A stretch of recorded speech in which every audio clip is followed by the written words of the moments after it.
আজ এমন একটি বশীকরণ টোটকার কথা বলবো, যেটা 7 বারের বেশি করলে যে কোনো বিবাহিত মহিলা পাগল হয়ে যাবে। তাই আপনাদিকে অনুরোধ করে বলছি, 7 বারের বেশি কেউ এটা করবে না।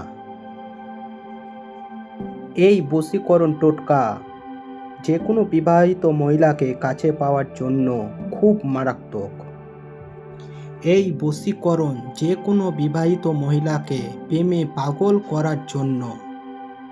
আপনি হয়তো কোনো বিবাহিত মহিলাকে ভালোবাসেন, কিন্তু তাকে কাছে পাচ্ছেন না, তার জন্য পাগল হয়ে আছেন, কিন্তু তাকে পাগল করতে পারছেন না। তাকে পাগল করতে পারবেন এই বশীকরণ টোটকাটি করার পরে। মাথায় রাখবেন, এই বশীকরণ টোটকাটি করার জন্য 2টি শর্ত আছে। শর্ত 2টি মাথায় রাখতে হবে। প্রথম শর্তটি হলো, এটি কোনো খারাপ কাজে ব্যবহার করা যাবে না। কেউ এই বশীকরণ টোটকাটি খারাপ কাজে ব্যবহার করবেন না। এবং দ্বিতীয় শর্তটি হলো, এই কাজটি সঠিক নিয়মে করতে হবে, ভালো করে বুঝে শুনে। মন দিয়ে ভিডিওটি দেখবেন সম্পূর্ণ, তাহলে সব কিছুই বুঝতে পারবেন। ভিডিওটি দয়া করে কেউ স্কিপ করে যাবেন না, এবং কাজ করে ফলাফল পাবেন। এবার কাজের কথায় আসি। এই কাজটি করার জন্য লাগবে বাবলা গাছের আঠা। হ্যাঁ, ঠিক শুনেছেন, এই বশীকরণ টোটকাটি করার জন্য লাগবে বাবলা গাছের আঠা। গাছের আঠা দিয়ে করতে পারবেন। খুব সহজ, মারাত্মক একটি বশীকরণ টোটকা। কাজটি খুব সহজ।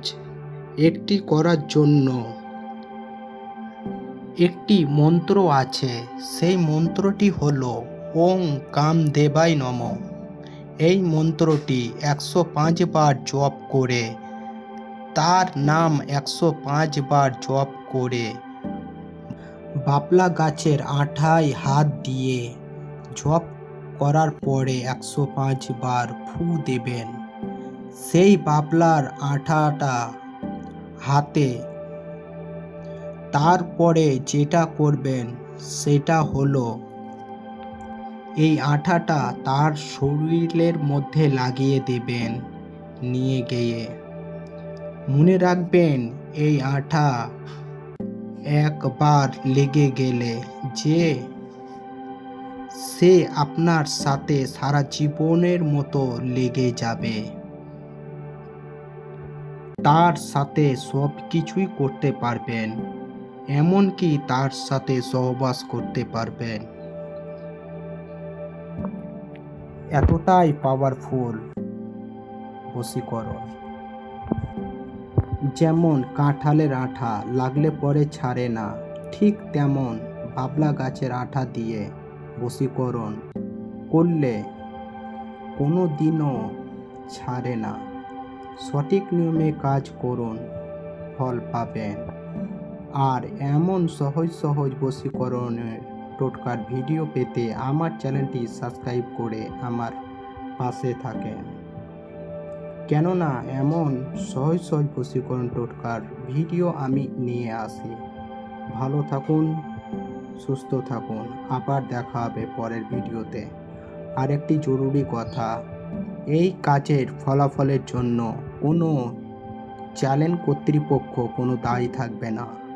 আপনারা নিজের দায়িত্বে কাজ করুন। চ্যানেল কর্তৃপক্ষ কোনো দায়ী থাকবে না।